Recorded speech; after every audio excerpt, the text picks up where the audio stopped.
મરાઠીઓના નવા વર્ષ તરીકે ઉજવાતા ગુડી પડવાના પર્વે શહેરમાં વસતા મરાઠીઓએ તેની ભવ્ય ઉજવણી કરી હતી. સુરત શહેરમાં મહારાષ્ટ્રીયનોના નવા વર્ષ ગુડી પડવાની શુક્રવારે સાંજથી જ તૈયારીઓ થઈ હતી. ભગવાન રામે રાવણ ઉપર વિજય મેળવી આ દિવસે પરત ફર્યા હતા, તો આ જ દિવસે શાલિવાહન રાજાએ શત્રુઓ ઉપર વિજય મેળવી પોતાની ધજા ફરકાવી હોય.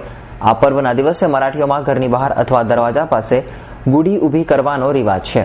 આ દિવસે મહારાષ્ટ્રીયન પરિવારો દ્વારા એક લાકડી ઉપર ઊંધો કળશ લટકાવી તેને કેસરી વસ્ત્ર પહેરાવી ફૂલ અથવા લીમડાના પાંદડાઓથી આભૂષિત કરાય છે. સાકર, સિંગદાણા, કડવા લીમડાના પાન, હિંગ તેમજ અજમો વાટીને મહાપ્રસાદી તરીકે વહેંચાય છે, જેનું સેવન આરોગ્યપ્રદ મનાય છે. 3.5 મુહૂર્તો પૈકીનું આ એક મુહૂર્ત હોય છે અને આ દિવસે લગ્ન સિવાયના તમામ કાર્યોને શુભ માનવામાં આવે છે. આજે અમારો મહારાષ્ટ્રીયનનો મરાઠીઓનો તહેવાર છે, એટલે કે ગુડી પાડવો.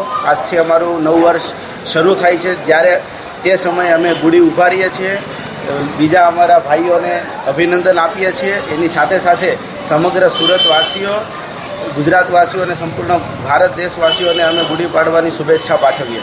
આજે અમારા મહારાષ્ટ્રીયન પરિવાર દ્વારા ગુડી પડવાનો ઉત્સવ ઉજવવામાં આવે છે, જેમાં અમે આ ગુડી એટલે કે ધ્વજા, જેને અમે પૂજા કરીએ છીએ અને તેને ઉતારીને પછી એને નિવેદ ધરીએ છીએ.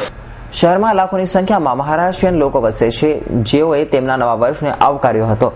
સાદાઈથી મનાવાતા આ નવા વર્ષની તૈયારીને અસર સાંજથી જ બજારોમાં જોવા મળી હતી, જેમાં કળશ તથા કેસરી કલરના નવા વસ્ત્રો કે સાડી ખરીદીનો માહોલ પણ જોવા મળ્યો હતો.